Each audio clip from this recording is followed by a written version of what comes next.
साल 1888 लंदन के एक हलचल भरे शहर में जन्म होता है वॉल्टर ओवेन बेंटले का, जिसे कारों से काफी नफरत थी और वो मानते थे ऑटोमोबाइल एक घिनौना वाहन है जो लोगों पर कीचड़ उछालता है। लेकिन आगे चलकर वही लड़का एक लग्जरी कार कंपनी का मालिक बन जाता है। ये कहानी है मेहनत, हिम्मत और बदलते वक्त में अपना सब कुछ खो देने की। ये कहानी है बेंटले की। कहानी की शुरुआत होती है 1888 में। लंदन के एक हलचल भरे शहर में जन्म होता है वॉल्टर ओवेन बेंटले का। वॉल्टर 9 बच्चों में सबसे छोटा था। उसके पिता रेशम और ऊन बेचते थे। वॉल्टर जब बड़े होते हैं तो स्कूल जाते हैं, लेकिन वॉल्टर की दुनिया बाकी सबसे अलग थी। उसे स्कूल का विचार रत्ती भर भी पसंद नहीं था। उसकी आंखें तो बस हर उस चीज को तलाशती थीं जो चलती फिरती हो, खासकर यांत्रिक चीजें। ये जुनून तब और गहरा हुआ जब 9 साल की उम्र में उसने एक पुरानी साइकिल खरीदी और उसे खोलकर यह देखने लगा कि आखिर वह काम कैसे करती है। उस समय वॉल्टर का सबसे बड़ा प्यार ट्रेनें थीं। साल 1904 में सिर्फ 16 साल की उम्र में बेंटले ने स्कूल छोड़ दिया, घर भी छोड़ दिया और डोनकास्टर में ग्रेट नॉर्दर्न रेलवे में काम करने चले गए। ये वो समय था जब ऑटोमोबाइल दुनिया भर में धीरे धीरे अपनी जगह बना रहे थे। पर हैरत की बात यह थी कि बेंटले को उनमें कोई दिलचस्पी नहीं थी। असल में उन्हें कारों से नफरत थी।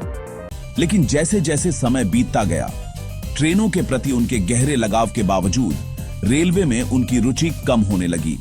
उन्होंने महसूस किया कि ऑटोमोबाइल और मोटरसाइकिलें न केवल परिवहन का भविष्य बन रही थीं, बल्कि रेसिंग में भी काफी लोकप्रिय थीं।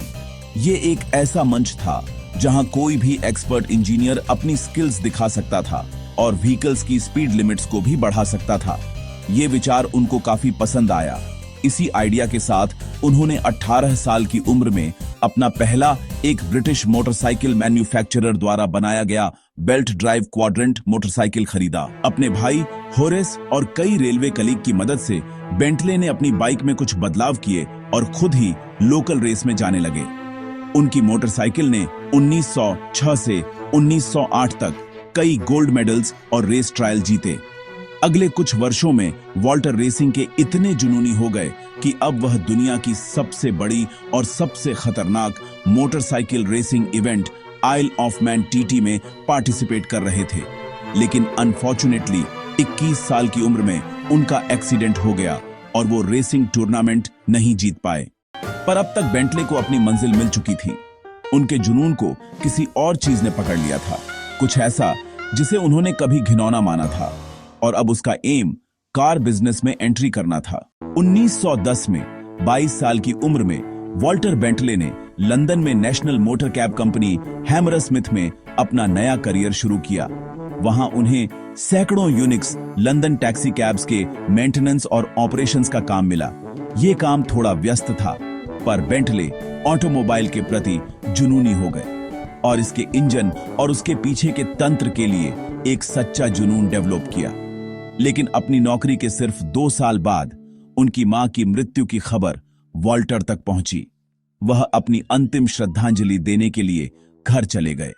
हालांकि दफन के बाद वॉल्टर को पता चला कि उनकी मां ने उनके लिए 2000 ब्रिटिश पाउंड की विरासत छोड़ दी थी। यहां उनके पास 2 ऑप्शंस थे, या तो पैसे बचाना और अपनी नौकरी पर वापस जाना, या कार का नया बिजनेस खोलने के लिए सब कुछ जोखिम में डालना। और आखिर में उन्होंने कार बिजनेस को ही चुना और लंदन में एक जगह मिली जहां उन्होंने डोरियो फ्लैन नामक की एक लंदन आधारित फ्रेंचाइजी से ऑटोमोबाइल बेचने में एक्सपर्टीज हासिल की। हालांकि ये वाहन तेज और अच्छी तरह से बनाए गए थे, लेकिन वॉल्टर को कंपनी के ऑपरेशंस का तरीका पसंद नहीं आया। तो उन्होंने अपने भाई होरेस के साथ मिलकर फ्रेंचाइजी खरीदी। उसका नाम बदलकर बेंटले एंड बेंटले कर दिया। अपनी नए काम को प्रमोट करने के लिए दोनों भाइयों ने अपने व्हीकल के इंजनों में सुधार किया और उन्हें कई रेसिंग में शामिल किया। आखिर उन्होंने उस समय के सबसे पॉपुलर रेस ट्रैक में रिकॉर्ड बना लिया। अपनी रिकॉर्ड ब्रेकिंग अचीवमेंट के बावजूद वॉल्टर अभी भी अपने वाहनों के प्रदर्शन से खुश नहीं थे। उन्होंने सोचा कि वे बहुत भारी थे और अगर वह किसी तरह कारों को थोड़ा हल्का कर देते तो वे उनके प्रदर्शन को और भी बढ़ा सकते थे। कुछ महीने बाद बेंटले भाइयों ने फ्रांस की विजिट की, जहां वॉल्टर को मिश्र धातु का एक सजावटी टुकड़ा मिला, जो कुछ प्रकार की धातु सहित रसायनों का मिश्रण था।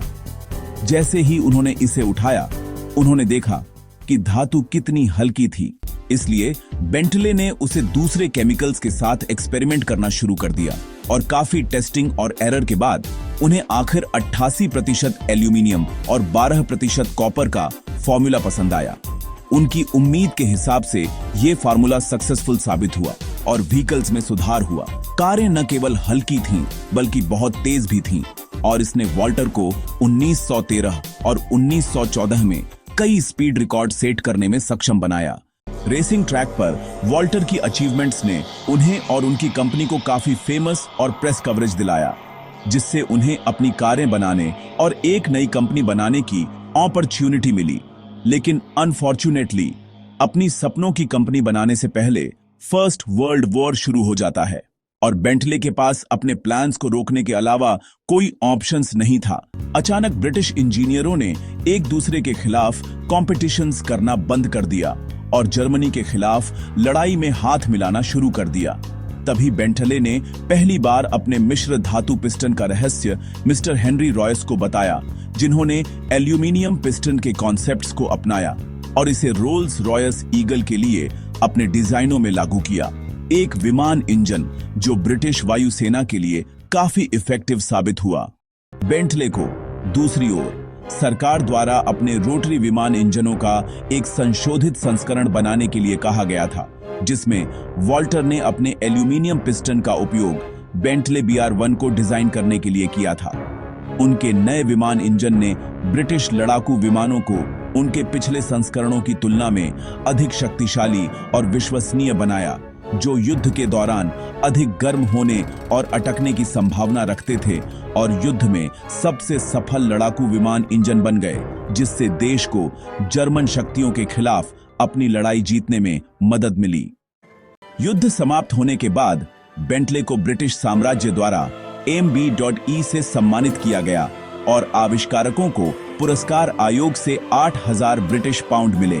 यह वही पूंजी थी जिसकी उन्हें अपने सपनों को पूरा करने और अंततः 1919 में अपनी खुद की ऑटोमोबाइल कंपनी खोलने के लिए आवश्यकता थी।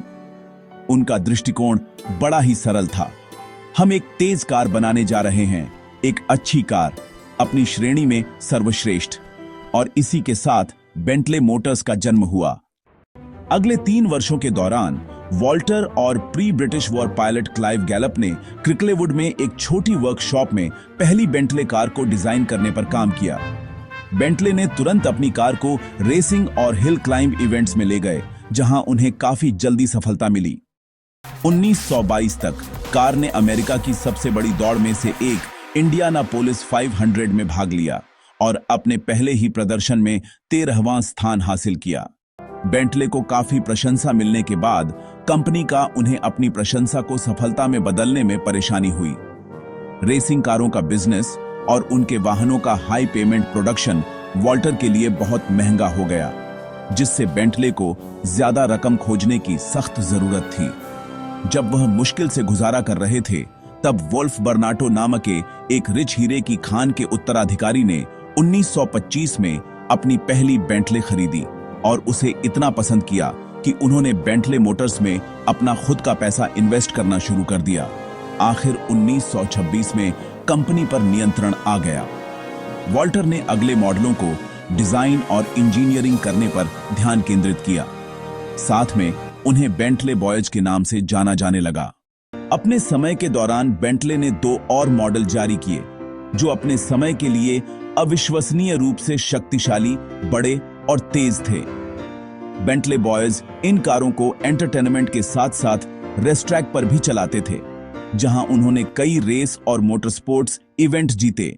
इस समय के दौरान बेंटले बॉयज ने बार बार अंतरराष्ट्रीय सुर्खियां बटोरी, न केवल रेसिंग ट्रैक पर अपनी उपलब्धियों के लिए, बल्कि ट्रैक के बाहर भी वे रिच प्लेबॉय के रूप में जाने जाते थे, जो एक साहसिक जीवन शैली जीते थे। उन्हें पार्टी करना और पीना पसंद था, बढ़ती स्टॉक कीमतों पर दांव लगाना पसंद था और वे रेसिंग को एक शौक के रूप में करते थे। जीवन के प्रति उनके जुनून और चुनौतियों के प्रति गहरे प्यार ने उन्हें कई अन्य महत्वाकांक्षी और साहसिक स्थितियों में शामिल किया। इसका एक उदाहरण तब था जब वोल्फ बर्नाटो ने अपनी बेंटले स्पीड 6 में फ्रांस से ले ट्रेन ब्लू नाम की एक एक्सप्रेस ट्रेन के खिलाफ दौड़ लगाई, जो यह साबित करने के लिए देश भर में यात्रा करती थी कि बेंटले कारें रेलवे की तुलना में बहुत तेज थीं। तब तक वॉल्टर ने एक नई ऑटोमोबाइल डिजाइन करने पर अपना ध्यान केंद्रित कर लिया था। बेंटले 8 लीटर दुनिया की सबसे लंबी और सबसे शानदार कारों में से एक थी और इसे सबसे तेज और सबसे टिकाऊ बेंटले होने के लिए सराहा गया था।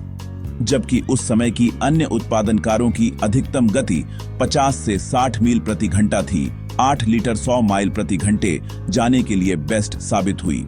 इसके बड़े और शक्तिशाली इंजन के बावजूद कार में कुछ ऐसा था जो उस समय अनसुना था। यह बिल्कुल शांत चलती थी।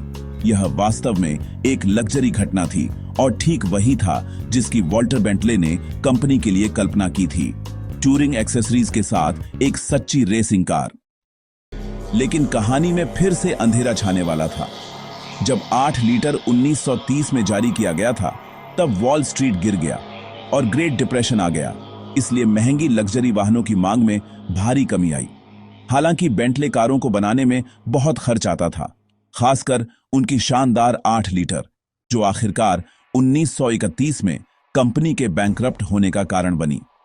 इसी कारण बेंटले को हाइस्ट बोली लगाने वाले की सेल्स के लिए रखा गया और एक गुमनाम कंपनी द्वारा जल्दी से खरीद लिया गया। हालांकि यह गुमनाम कंपनी बेंटले की सबसे बड़ी कट्टर कंपीटिटर रोल्स रॉयस निकली, जिसने ब्रांड को सिर्फ अपने खुद के वाहनों की प्रतिस्पर्धा को खत्म करने के तरीके के रूप में खरीदा था। यह जानने के बाद वॉल्टर गुस्से में और तबाह हो गए। बेंटले के पास जो कुछ भी था वह बेच दिया गया, जिसमें क्रिकलेवुड में बेंटले की फैक्ट्री भी शामिल थी। ये वॉल्टर के लिए सबसे बुरे समय था, क्योंकि उसी साल उनका तलाक हुआ और जल्द ही उन्होंने अपना बिजनेस खो दिया। 1935 में आखिर वॉल्टर ने स्वतंत्रता की भावना के साथ कंपनी छोड़ दी और अपनी अंतिम सेवानिवृत्ति तक अन्य ब्रिटिश लग्जरी कार कंपनियों के लिए काम करते रहे। 1971 में 82 साल की उम्र में बिना बच्चों के उनकी मृत्यु हो गई। बेंटले मोटर्स ने दूसरी ओर 1933 तक अपना उत्पादन बंद कर दिया, जब उन्होंने रोल्स रॉयस के तहत अपना पहला मॉडल 3.5 लीटर जारी किया, जिसे साइलेंट स्पोर्ट कार के रूप में बनाया गया। हालांकि इसने बेंटले को कभी भी वास्तव में अपना नाम बनाने की अनुमति नहीं दी। भले ही उन्होंने Bentley S series, T series, Bentley Mark V और आर टाइप जैसे शानदार और स्टाइलिश मॉडल लॉन्च किए, इस अवधि के दौरान बेंटले मोटर्स द्वारा जारी लगभग सभी कारें रोल्स रॉयस के लगभग समान थीं, क्योंकि दोनों कंपनियां एक ही चेसिस और इंजन साझा करती थीं, जिसने कई पारंपरिक खरीदारों को नाराज किया। जैसे जैसे समय बीतता गया, बेंटले की बिक्री रोल्स रॉयस की कुल उत्पादन लाइन के केवल 5% तक गिर गई और रोल्स रॉयस खुद 1970 के दशक के दौरान संकट में फंस गई, जिससे कंपनी ने 1980 में बेंटले सहित अपनी मोटर कार डिवीजन को विकर्स नाम की एक इंजीनियरिंग फर्म को बेच दिया। विकर्स के तहत कंपनी ने बेंटले की पिछली रेसिंग प्रतिष्ठा को पुनर्जीवित करने के लिए तैयार किया और फैक्ट्री फ्लोर से नए तेज मॉडल निकले, जैसे कि Bentley Mulsanne, Bentley Azure, Continental R और टर्बो आर। इन सभी वाहनों ने 80 और 90 के दशक के दौरान कंपनी को एक लग्जरी स्पोर्ट्स कार के रूप में पॉपुलैरिटी हासिल करने में मदद की। यहां उन्होंने एक बार फिर अपनी रेसिंग विरासत को वापस लाने का लक्ष्य रखा। केवल इस बार वे पुराने जमाने के तरीके से गए। बेंटले 70 साल की अनुपस्थिति के बाद 2001 में वापस आ गई और अपनी बेंटले स्पीड 8 प्रोटोटाइप के साथ तीसरा स्थान हासिल करने में कामयाब रही। केवल 2 साल बाद स्पीड 8 ने 2003 ले मैंस रेस में शानदार पहला और दूसरा स्थान हासिल किया और कुछ ही महीनों बाद एक बिल्कुल नया मॉडल सार्वजनिक बाजार में आया, बेंटले कॉन्टिनेंटल जीटी। यह 6 लीटर W12 इंजन ने जबरदस्त 552 हॉर्स पावर को शक्ति प्रदान की और दुनिया की सबसे तेज लग्जरी कारों में से एक थी, जो 190 मील प्रति घंटे की स्पीड तक पहुंच गई। जल्द ही सेल्स पर साल कुल 800 बेंटले से बढ़कर अकेले 7000 से अधिक कॉन्टिनेंटल जीटी तक पहुंच गई, जो कंपनी के इतिहास में सबसे अधिक बिक्री थी। बेंटले ने तब बेंटले फ्लाइंग स्पर, नई मुल्सन एडिशन और उनके सबसे लोकप्रिय मॉडल SUV बेंटाइगा जैसे असाधारण नए मॉडल जारी किए, जिनमें से प्रत्येक में हाथ से बनी शिल्प कौशल, शक्तिशाली इंजन और सबसे महत्वपूर्ण बात तेज गति प्रदर्शन की विशेषता थी, जिससे कंपनी को तब से मजबूत बिक्री बनाए रखने में मदद मिली है। आखिर में ये तो सच है कि वॉल्टर बेंटले अकेले ऐसे ऑटो इंडस्ट्री के दिग्गज नहीं हैं जिनके पास एक दुखद इतिहास है। कई अन्य कहानियां हैं जिन्होंने अपनी कंपनियों को बनाया और फिर सब कुछ खो दिया। यदि आप उन कहानियों के बारे में और जानना चाहते हैं तो कमेंट करें। धन्यवाद।